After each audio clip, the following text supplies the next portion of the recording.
Hello and welcome to my channel pharmacy in depth. So हमने जो last हमारा lectures थे उसमें फार्मास्यूटिक्स वन का यूनिट वन जो था वो हमने कवर कर लिया था। सो इस वीडियो में अब से हम लोग यूनिट टू स्टार्ट करेंगे इसका। तो इसमें पहला चैप्टर हमारा जो आता है वो है फार्मास्यूटिकल कैलकुलेशंस। फार्मास्यूटिकल कैलकुलेशंस में हम लोग क्या पढ़ेंगे, हम लोग पढ़ेंगे वेट्स एंड मेजर। इसमें हम देखेंगे इंपीरियल एंड मेट्रिक सिस्टम्स क्या होते हैं। तो ये वाला पोर्शन जो है यहाँ तक इंपीरियल एंड मेट्रिक सिस्टम्स, ये वाला हम लोग इस वीडियो में आज कवर करेंगे।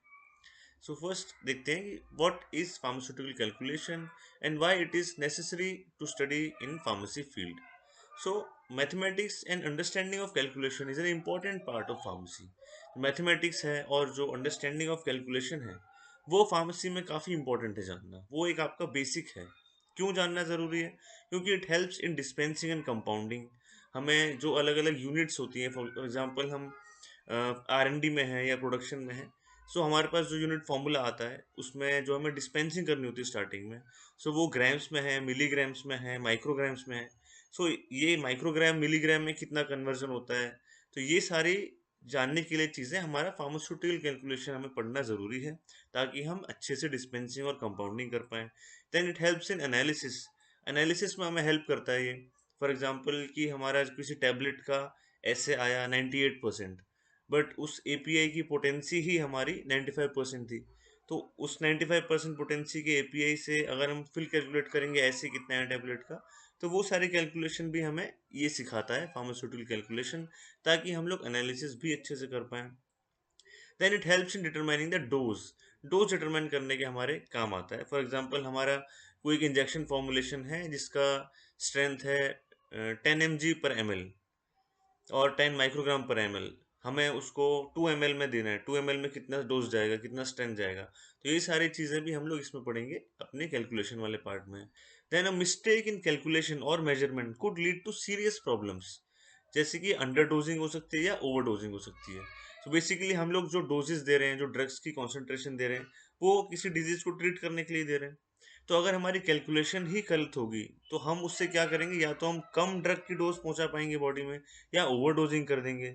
दोनों ही केस में ये पेशेंट के लिए हार्मफुल है, ये हमें नहीं करना है। इसीलिए हमें पढ़ने की ज़रूरत है फार्मास्यूटिकल कैलकुलेशंस।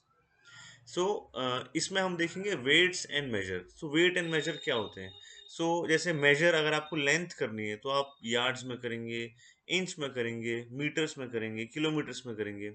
आपको अगर वॉल्यूम का मेजर करना है तो आप table spoonful, T spoonful, cup हो गया, पाइंट हो गया, ये सब चीज़ों में करते हैं।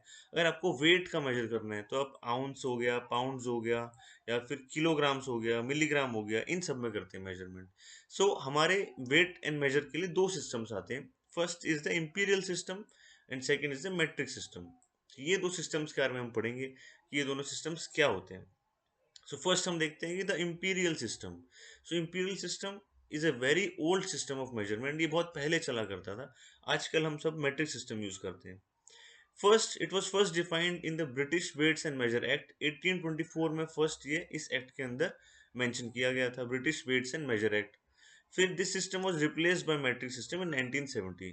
तो 1970 तक ये चला इंपीरियल सिस्टम, और उसके बाद फिर मैट्रिक सिस्टम आ गया। तो सभी लोग वर्ल्ड वाइड मैट्रिक सिस्टम ही यूज करते हैं। सो इसमें आप मेजर करने के लिए या तो वेट मेजर करेंगे या कैपेसिटी मेजर करेंगे।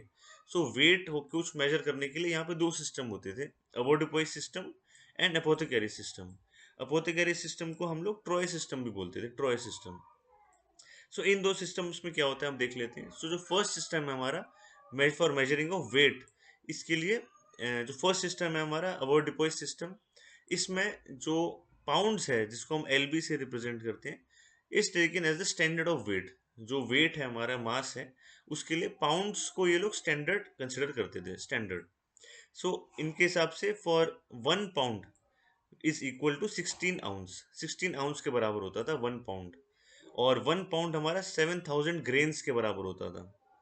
सो अगर हम देखें कि ये 1 पाउंड हमारा 16 आउंस के बराबर है और 1 पाउंड ही 7000 ग्रेन्स के बराबर है, तो हमारा एक तरह से कह सकते हैं कि 16 आउंस इक्वल्स टू 7000 ग्रेन्स, ये हम लिख सकते हैं। तो अब अगर देखें कि 1 आउंस कितने ग्रेन्स के बराबर है, तो 1 आउंस हमारा हो जाएगा 437.5 ग्रेन्स के बराबर। सो ये वैल्यूज आपको याद करनी पड़ेंगी कि 1 पाउंड में कितना आउंस होते हैं, कितने ग्रेन्स होते हैं। फिर एक आउंस में कितने ग्रेन्स होते हैं। तो ये सब चीज़ें आपको अपने एग्जाम में लिखने के लिए याद करनी पड़ेंगी। सो अवॉइड डिपॉजिट सिस्टम में ये आता है हमारा कि पाउंड को हमने एक स्टैंडर्ड माना था वेट के लिए। तो हमारा सेकंड सिस्टम है अपोथेकेरी सिस्टम, जिसको हम ट्रॉय सिस्टम भी बोलते थे। सो इसमें जो ग्रेन्स है, ग्रेन्स को इन्होंने स्टैंडर्ड माना था वेट्स के लिए। ग्रेन्स जो था, जो हमने यहाँ देखा था पिछले में कि एक पाउंड हमारा 7,000 ग्रेन्स के बराबर था, और इसमें पाउंड को स्टैंडर्ड माना था। इसमें उन्होंने ग्रेन्स को स्टैंडर्ड माना है, ग्रेन्स। सो ग्रेन्स, ये ग्रेन्स आप इस इमेज में देख सकते हैं। ग्रेन से पहले के टाइम पे ये छोटे छोटे वेट्स होते थे, स्टैंडर्ड वेट, कि ये 5 ग्रेन्स है, तो ये हमारा ग्रेन हो गया, इसको स्टैंडर्ड मानते थे। सो अब देख लेते हैं कि 1 पाउंड इक्वल्स टू 12 आउंस। यहाँ पे ये बोल रहा है कि एपोथेकेरी सिस्टम के हिसाब से 1 पाउंड इक्वल्स टू 12 आउंस, जबकि हमारा अवॉर्डिपॉय सिस्टम के हिसाब से 1 pound was equal to 16 ounce. यहाँ 16 था, यहाँ पे 12 आउंस के बराबर हो गया। 1 pound is equal to 5760 grains, 5760 grains के बराबर था, जो कि हमारा पिछले सिस्टम में था 7000 ग्रेन्स के बराबर। यहाँ भी ये कम हो गया। तो उस हिसाब से हम निकालें तो हमारा एक जो आउंस है वो हो जाएगा 480 ग्रेन्स के बराबर। फिर यहाँ पे एक ounce is equal to 8 drams. तो ये ड्रैम्स आप देख सकते हैं, यहाँ पे ये ड्रैम्स, इसकी स्पेलिंग ऐसे है बट इसको ड्रैम्स प्रोनाउंस करते हैं। तो ड्रैम्स के वेट्स ऐसे कुछ दिखते थे, 1 dram, 2 dram, 4 dram. So 1 ounce equals to 8 drams, and 1 dram was equal to 3 scruples. Scruples आप ये देख सकते हैं, यहाँ पे स्क्रूपल का वेट ऐसे दिखता था, स्क्रूपल कॉइन जैसा। और ये सब स्टैंडर्ड वेट होते थे कि आप किसी भी कोई भी स्क्रूपल ले लेंगे, जैसे हमारे कॉइन्स होते हैं कि सारे कॉइन्स एक यूनिफॉर्म सिस्टम के हिसाब से बनते हैं, स्टैंडर्ड्स के हिसाब से बनते हैं, सबका वेट सेम होगा, सबका डायमीटर सेम होगा। सो वैसे ये भी बनते थे। सो हमारा एक ड्रैम जो था, ये 1 dram is equal to 3 scruples, और 1 स्क्रूपल इज इक्वल टू 20 ग्रेन्स। एक स्क्रूपल जो है वो 20 ग्रेन्स के बराबर होता था। सो ये हमारा according to apothecary system of measurement weights हम लोग ऐसे मेजर करते थे। अब हमारा जो इंपीरियल सिस्टम में कैपेसिटी को कैसे मेजर करते थे, हमने यहाँ देखा था कि इंपीरियल सिस्टम में वेट्स मेजर करने के 2 सिस्टम थे, एवोडिपोइस एंड एपोथेकेरीज, और कैपेसिटी मेजर करने का कोई सिस्टम नहीं है, एक जनरल सिस्टम है, जिसके अकॉर्डिंग यहाँ पे ये बोलते थे 1 gallon is equal to 4 quarts. आप इस इमेज में देख सकते हैं, ये गैलन है। गैलन आपने सुना भी होगा कि इतने गैलन्स के बैरल्स हैं, तो इसमें सुना होगा इज इक्वल टू 4 क्वार्ट्स। Then 1 quart is equal to 2 pints. Pints को हम ओ के सिंबल से रिप्रेजेंट करते हैं। पॉइंट आपने सुना होगा, बियर के पॉइंट्स आते हैं। तो ये 1 pint is equal to 2 pints is equal to 1 quarts. मतलब आप ये 2 बार इसमें भर देंगे तो ये फुल हो जाएगा, और ये आप इसमें 4 बार भर देंगे तो ये फुल हो जाएगा। Then 1 pound is equal to 20 fluid ounce, and 1 fluid ounce is equal to 8 fluid drams, and then 1 fluid dram is equal to 3 fluid scruples. तो यहाँ पे हमने वेट में यूनिट्स देखी थी, आउंस, स्क्रूपल्स एंड ड्रैम्स, वो यहाँ पे हमारे वॉल्यूम में भी आ रही हैं, बस उसके आगे फ्लूइड लग गया है। फ्लूइड ड्रैम्स, फ्लूइड स्क्रूपल्स, और 1 फ्लूइड स्क्रूपल इज इक्वल टू 20 मिनिम्स। तो ये सारी जो वैल्यूज़ हैं ये आपको वंस अगेन याद ही करनी होंगी कि एक क्वार्ट्स कितने पॉइंट्स के बराबर है, एक फ्लूइड आउंस कितने फ्लूइड ड्रैम्स के बराबर है, ये सारी चीज़ें आप याद करना। तो यहाँ पे हमारा जो इंपीरियल सिस्टम था वो हमारा कंप्लीट हो गया है। फिर हमारा सेकंड सिस्टम आता है जिसको बोलते हैं the matric system. Matric system, जैसा हमने उस टाइम लिखा देखा था कि 1970 के बाद हमारा मैट्रिक सिस्टम हर जगह लागू हो गया था और हमारा इंपीरियल सिस्टम खत्म हो गया था। तो ये सिस्टम हमारा फ्रांस में क्रिएट किया, और ये 1799 में क्रिएट किया, 1799 में। So it is a decimal based system where the division and multiplication is done by 10। तो यहाँ पे जो जितना भी कन्वर्जन है यूनिट्स का, वो या तो 10 से मल्टीप्लाई होके होगा या 10 से डिवाइड होके होगा। It is a widely use system for measurement of weight and volume. It includes KG, litre and metre. ये सारी यूनिट्स होती हैं इसकी। केजी हमारी होगी वेट की यूनिट, लीटर हमारी होगी वॉल्यूम की यूनिट या कैपेसिटी की यूनिट, मीटर हमारी होगी डिस्टेंस की यूनिट। तो ये सारी यूनिट्स हमारी मेट्रिक सिस्टम्स में होती है। अब एक एक करके देख लेते हैं कि तो फर्स्ट हम देखते हैं वेट मेजरमेंट यहाँ पे कैसे होता है। सो वेट मेजरमेंट के लिए जो किलोग्राम्स है is use as the standard of weight mass. तो किलोग्राम जो है उसको स्टैंडर्ड मानते हैं यहाँ पे। So 1 kilogram is equal to 1000 grams. Then 1 hectogram is equal to 100 grams, और 1 decagram is equal to 10 grams, और ये तीनों ही हमारे ग्रीक वर्ड थे, kilogram, hectogram and decagram. Then gram तो ग्राम ही है। उसके बाद 1 decigram is equal to 1 gram divided by 10, मतलब 1/10 of gram is equal to 1 decigram. 1 centigram हमारा 1/100 ग्राम हो जाता है, centigram. Then 1 milligram equals to 1/1000 grams. Milligram हमारा 1/1000, 10⁻³ होता है।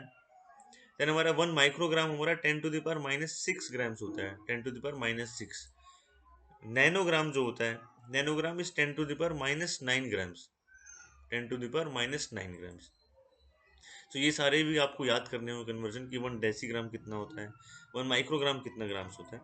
ये सारे, और ये सारे ही हमारे आगे जाके यूज आते हैं इंडस्ट्री में, कि नैनोग्राम, मिलीग्राम, माइक्रोग्राम, इन सब का कन्वर्जन कैलकुलेशंस में जब आप पोटेंसी कैलकुलेट करते हैं तब ये काफ़ी काम आते हैं।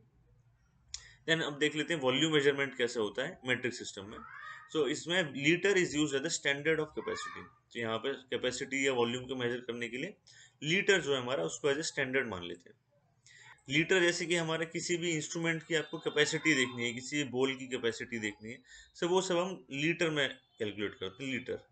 सो 1 kilo litre is equals to 1000 litre. Kilo जहाँ पे लग गया, किलो मीन्स 1000, चाहे वो किलोग्राम हो, चाहे वो किलो लीटर हो, चाहे वो कुछ भी हो, किलो जहाँ पे आ गया, kilo means 1000। 1 litre is equal to 1000 millilitre. 1 litre equals to 1000 millilitre. And 1 ml, 1 millilitre equals to 1000 microlitre. अब देख लेते हैं यहाँ पे लेंथ मेजरमेंट कैसे करते हैं मैट्रिक सिस्टम में। सो लेंथ मेजरमेंट के लिए metre is used as the standard for length और डिस्टेंस। डिस्टेंस करना हो या लेंथ मेजर करना हो, उसके लिए हमारा मीटर है स्टैंडर्ड। सो इसमें 1 kilometre is equals to 1000 metre. यहाँ पे भी किलो आ गया, means 1000। 1 kilometre equals to 1000 metre. 1 metre is equal to 100 centimetre. 100 centimetre. 1 metre equals to 1000 millimetre. 1000 millimetre equals to 1 metre. Then 1 centimetre equals to 10 mm। हमारा जो scale होता है उसमें जो हमारे सेंटीमीटर्स होते हैं 1 2 3, तो उसके बीच में जो छोटे छोटे एमएम्स होते हैं, मिलीमीटर्स, तो यहाँ से 1 और 2 के बीच में आपको 10 मिलीमीटर्स दिख जाएंगे। तो ये वही है कि 1 centimetre is equals to 10 millimetres. ये इसका कन्वर्जन हो गया। तो इसके साथ हमने मेट्रिक सिस्टम भी खत्म कर लिया। हमने इसमें किलोग्राम, कैपेसिटी और लेंथ तीनों का देख लिया, हम कैसे मेजर करते हैं, क्या क्या यूनिट्स यूज होती हैं यहाँ पे। अब देख लेते हैं कि कन्वर्जन में, कन्वर्जन मतलब हमारा इंपीरियल और हमारा मेट्रिक सिस्टम में कन्वर्जन कैसे होते हैं। तो फर्स्ट वेट का देख लेते हैं, वेट का कन्वर्जन कैसे करते हैं। तो ये भी स्टैंडर्ड वैल्यूज हैं, आपको ये याद ही करनी होंगी। आपको कैलकुलेट करना है तो वो भी कर सकते हैं आप इसको। So 1 kg is equals to 2.2 pounds. 2.2 pounds. So जैसे कि WWE में हमने देखा होगा कि जो वेट्स होते हैं रेसलर्स के, वो सारे हमारे पाउंड्स में होते हैं। जैसे कि बिग शो का आपने देखा होगा 400 to 500 पाउंड्स बोलते हैं, है ना, 400 to 500 पाउंड्स, या जो भी रेसलर है उसके हम पाउंड्स में वेट्स देखते थे। तो उसको अगर आप केजी में कैलकुलेट करेंगे तो वो अराउंड वही 150 to 100 केजीज के आसपास आएगा। देन आउंस देख लिया, 1 pound equals to 450 grams and 1 grain equals to 65 mg।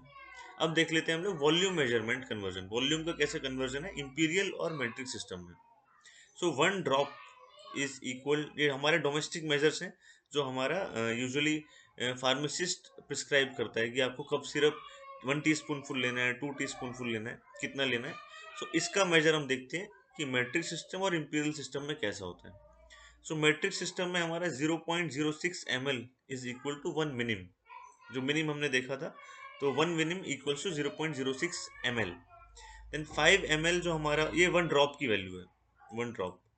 Then 1 टीस्पूनफुल हमारा मेट्रिक सिस्टम में 5 ml होता है, इंपीरियल सिस्टम में 1 फ्लूइड ग्राम्स होता है। 1 डेजर्ट स्पूनफुल हमारा 8 ml होता है मेट्रिक सिस्टम में, एंड 2 फ्लूइड ग्राम्स होता है इंपीरियल सिस्टम में। 1 टेबल स्पूनफुल, ये हमारा 15 ml होता है मेट्रिक सिस्टम में, एंड 4 फ्लूइड ग्राम्स होता है इंपीरियल सिस्टम में। 1 wine glass is equal to 60 ml, which is equal to 2 fluid ounce. Fluid ounce, यहाँ तक ड्राम्स चल रहा था, अब यहाँ पे आउंस हो गए तीनों। ये हमारे स्पूनफुल की वैल्यूज थी, है ना। 1 teaspoonful, 1 dessert spoonful, 1 table spoonful. ये हमारे सारे ग्लासेस की वैल्यू आ गई, tumbler, table, tea cup full, wine glass full. So ये सारे आउंस हो गए यहाँ पे। So one wine glass full is equal to 60 ml, जो 2 फ्लूइड आउंस होता है हमारा। वन टी कप फुल हमारा 120 ml होता है, जो हमारा 4 फ्लूइड आउंस होता है। और वन टम्बलर फुल हमारा 240 ml होता है। 240 ml मतलब one tumbler means one glass, जो आपका नॉर्मल रेगुलर ग्लास होता है, वो 240 ml के बराबर होता है, जो हमारा 8 फ्लूइड आउंस के बराबर होता है इंपीरियल सिस्टम में। सो ये हमने देख लिया इनका कन्वर्जन वॉल्यूम में कैसे होता है in metric system and in imperial system. So इसी के साथ हमारा ये जो टॉपिक था, यूनिट 2 का जो फर्स्ट चैप्टर था, वेट्स एंड मेजर, उसका जो फर्स्ट इनिशियल टॉपिक है, weights and measure, imperial and metric system, ये हमने कवर कर लिया। नेक्स्ट वीडियो में हम देखेंगे calculation involving percentage solution, alligation, proof spirit and isotonic solution based on freezing points and molecular weight. ये पूरा टॉपिक हम लोग नेक्स्ट क्लास में कवर कर लेंगे। सो मिलते हैं नेक्स्ट वीडियो में। Thanks for watching the video. Take care.